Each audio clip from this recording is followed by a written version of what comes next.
Olá pessoal, hoje nós vamos falar sobre tipos de oclusão e as 7 chaves de oclusão. O segredo do sucesso para uma prótese bem harmônica, bem funcional. Vem comigo!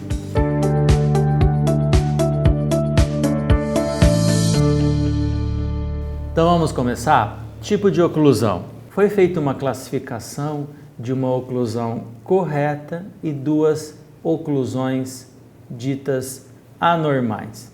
Então, uma oclusão correta, ela é chamada de classe 1 e nós temos assim uma característica óssea e facial, um padrão facial para esse tipo de oclusão. Na classe 1, nós temos um padrão, um perfil reto, onde nós traçamos uma linha da ponta do nariz ao queixo e nós temos uma linha reta, tocando levemente o lábio inferior essa linha, apenas tangenciando o lábio inferior. Na oclusão classe 2, que já é uma oclusão anormal, nós temos o queixo, a mandíbula retraída, e se nós traçarmos uma linha da ponta do nariz ao queixo, nós vemos uma linha muito inclinada, tocando os lábios e uma linha muito inclinada para trás. E a terceira oclusão, que é chamada de classe 3, que nós temos uma projeção anterior da mandíbula e nós temos uma linha invertida, se nós marcarmos uma linha da ponta do nariz à ponta do queixo, aumento, nós temos uma linha para anterior, pois a mandíbula estará projetada para anterior. Se nós virmos aqui, nós temos o primeiro molar superior ocluindo com o primeiro molar inferior, mas nós temos uma característica bem marcante nessa oclusão. Nós temos a cúspide mesiovestibular do primeiro molar superior ocluindo com o sulco ocluso vestibular mesial do primeiro molar inferior. Nesse momento, oclusão classe 1 é chamada de mesoclusão e uma oclusão normal. Nesse momento, nós temos um degrau mesial formado pela cúspide mesiovestibular do primeiro molar inferior. Já na classe 2, nós temos uma retrusão da mandíbula, também chamada de distoclusão, aonde a cúspide distovestibular, nesse momento, que passa a ocluir com o sulco ocluso vestibular mesial do primeiro molar inferior. Então, como a mandíbula foi para trás, o sulco foi para trás e com esse sulco agora, quem oclui é a cúspide distovestibular do primeiro molar superior. Essa é a oclusão classe 2, uma oclusão errada em termos de classificação das oclusões. E uma terceira classificação é a classe 3, onde nós temos uma mesoclusão, uma oclusão mesializada. Eu faço assim porque é a projeção da mandíbula, eu estou querendo dizer, né? Então a mandíbula ela é totalmente projetada à frente, nós temos uma mordida cruzada anterior e inferior, né? Os dentes, no caso, os dentes inferiores, eles sobrepõem os superiores e também nós temos um trespasse horizontal total do primeiro molar inferior à frente do primeiro molar superior e o primeiro molar superior passa a ocluir quase que por total com o segundo molar inferior. Então, na classe 1 neutrooclusão, nós temos um degrau mesial, porque é mesoclusão, é um degrau formado pela cúspide mesiovestibular. Na classe 2, como a mandíbula ela vai para trás, o primeiro molar inferior também, então ele se distaliza em relação ao primeiro molar superior, nós temos a formação de um degrau posterior com a cúspide distovestibular do primeiro molar inferior. E no prognatismo, na classe 3, nós temos um excesso anterior da arcada inferior. O primeiro molar inferior ele é totalmente projetado à frente do primeiro molar superior e anteriormente ao cruzamento da mordida. Os dentes inferiores, eles ocluem à frente dos dentes superiores. Então tá lá, recordando uma oclusão normal. Cúspide mesovestibular do primeiro molar superior, ocluindo no sulco ocluso vestibular mesial do primeiro molar inferior. Na oclusão classe 2, a cúspide disto-vestibular agora do primeiro molar superior, ocluindo com o sulco ocluso vestibular do primeiro molar inferior. E na classe 3, quem passa a ocluir com o primeiro molar inferior é o segundo pré-superior e o primeiro molar superior praticamente ocluindo quase que totalmente com o segundo molar inferior, e há um cruzamento anterior da mordida. Comentei com vocês que a gente ia falar sobre as 7 chaves de oclusão. Chaves essa que vão levar à confecção de uma prótese completamente funcional quanto ao ciclo, ao sistema mastigatório. Ok? Vamos lá. Então, quais são essas chaves? Nós temos 7 chaves que a gente vai marcar com o numeral romano. Então, nós vamos ter numerais romanos 1, 2, 3, 4, 5, 6 e 7. E na chave 1, algarismo romano, nós temos 7 subchaves que nós vamos marcar com o algarismo ordinal, certo? Então, 7 chaves em romano e a primeira chave, a chave 1 em romano, com mais 7 subchaves marcadas em números ordinais. Isso para diferenciar, porque a chave 1 tem 7 subchaves, aí depois nós temos a chave 2, 3, 4, 5, 6 e 7, certo? São detalhezinhos na hora da confecção, da montagem de uma prótese total, da confecção de uma porcelana, para uma grande reabilitação, para uma reabilitação oral. Essas chaves vão nos ajudar a confeccionarmos uma prótese extremamente funcional quanto à oclusão. Ok? Então, chave 1, subdivisão 1.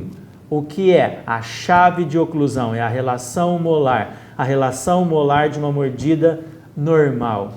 Marcada por o quê? O que a gente acabou de falar. Cúspide mesovestibular do primeiro molar superior, ocluindo sobre o sulco ocluso vestibular do primeiro molar inferior. Então, essa é a subchave 1 da chave 1. Então, nós temos o molar, um apoio aí. Nós temos que achar para o molar ainda mais 2 apoios. Vocês vão ver, nós teremos nas chaves, na sequência, nós vamos ter molar, 3 apoios, pré-molar, que é um dente médio, 2 apoios, e para caninos incisivos, um apoio para cada um. Então vamos lá. Chave 1, subdivisão 1, um apoio da cúspide mesovestibular. Chave 1 ainda, subdivisão 2, nós já apoiamos a cúspide mesovestibular. Vamos agora apoiar a cúspide mesiopalatina. A cúspide mesiopalatina do primeiro molar superior vai apoiada aonde? Na fossa central do primeiro molar inferior. Então, subdivisão 2 da chave 1, cúspide mesiopalatina, aquela que tem um tubérculo de Carabelli, aquela cúspide volumosa, ocluindo com a fossa central do primeiro molar inferior. 2 apoios nós já temos para o primeiro molar superior, ok? Vamos para o terceiro, que é a subdivisão 3 da chave 1, crista marginal distal do primeiro molar superior, ocluindo na crista marginal mesial do segundo molar inferior, certo? Então, 3 apoios, chave 1, subdivisões 1, 2, 3. Cúspide mesovestibular do primeiro molar superior, ocluindo no sulco ocluso vestibular mesial do primeiro molar inferior. Cúspide mesiopalatina do primeiro molar superior, ocluindo na fossa central do primeiro molar inferior. E a crista marginal distal do primeiro molar superior, ocluindo com a crista marginal mesial do segundo molar inferior. Caramba, mas você sabe tudo isso de cor? Não, eu entendi. No momento que vocês entenderem, vocês vão gravar, certo? Subdivisão 4 da chave 1, agora apoios de pré-molares. O que nos diz a subdivisão 4 da chave 1? Os pré-molares superiores ocluem com as ameias dos pré-molares inferiores. O que são as ameias? Aqui nós temos, olha, esse espaço ocupado, esse espaço triangular, olha, é chamado de ameia. Então, a oclusão reza que a vestibular dos premolares superiores ocluem na direção das ameias entre os premolares inferiores, ó. Certo? Então, cúspide vestibular dos premolares superiores ocluem com a relação ameia entre os premolares inferiores. Então, isso já é um apoio para os premolares superiores. Agora vamos conseguir o segundo apoio. Está faltando apoiar o quê? As cúspides palatinas, que é a subdivisão 5 da chave 1. As cúspides palatinas dos premolares superiores ocluem nas fossas centrais dos premolares inferiores. De novo, as cúspides palatinas dos premolares superiores ocluem nas fossas centrais dos premolares inferiores. Subdivisão 6 da chave 1. O que ela reza? A subdivisão 6 diz: a aresta longitudinal do canino, agora é o canino, tá? A aresta longitudinal mesial do canino oclui com a aresta longitudinal distal do canino inferior. Repetindo, a aresta longitudinal mesial do canino superior oclui com a aresta longitudinal distal do canino inferior. Vamos ver se isso é verdade no nosso esqueminha? Tá aqui, a aresta longitudinal mesial do canino superior ocluindo com a aresta longitudinal distal do canino inferior. E agora, a última e sétima, subdivisão 7 da chave 1. Os dentes inferiores anteriores ocluem com os dentes superiores anteriores, ou seja, os incisivos inferiores ocluem com os incisivos superiores e a linha média coincidem. Essas são as 7 subchaves da chave 1. Agora, vamos lá para a chave 2. O que é a chave 2 de oclusão? Se nós notarmos nas bocas, nas arcadas, nos dentes, nos sorrisos, na odontologia de uma maneira geral, nós vamos olhar que os dentes não são teclados de piano. Outro dia, eu estava lá em casa tocando meu piano, é onde eu relaxo a minha mente, descanso um pouquinho. Aí um cliente meu, que eu havia feito lentes de contato nele, mandou uma mensagem para mim assim, que eu postei no meu status, né, de uma rede social. Ele mandou assim para mim: olha, tocando piano nos meus dentes. O que ele quis dizer com isso? Que os dentes dele eram um teclado, ou estavam um teclado de piano depois que eu fiz as lentes.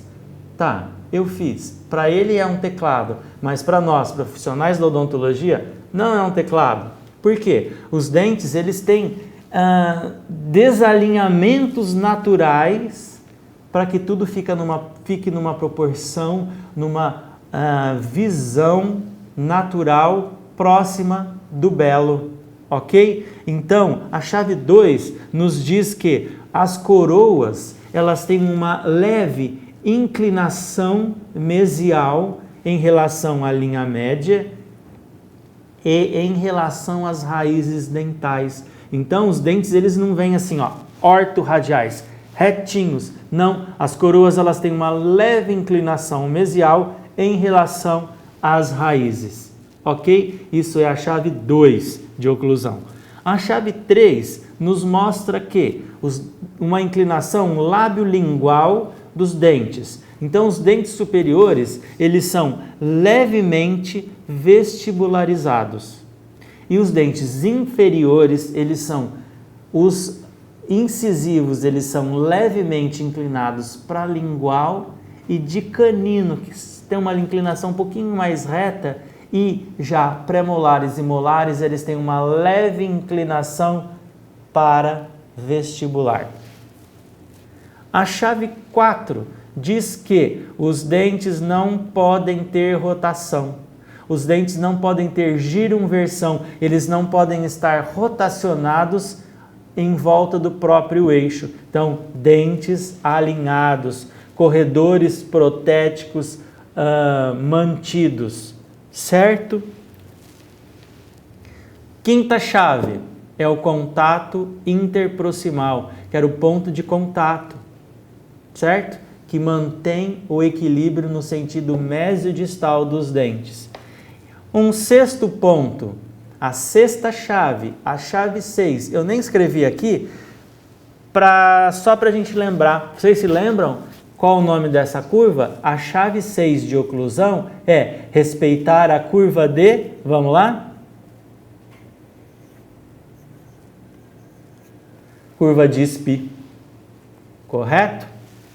E para finalizar a nossa aulinha, a chave 7 também não escrevi. Para quê? Para ver se vocês se lembram. Uma curva de concavidade superior passando pela oclusal dos últimos molares. Curva de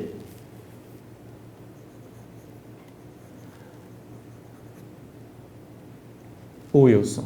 Ficam aqui, né, as nossas dicas sobre oclusão.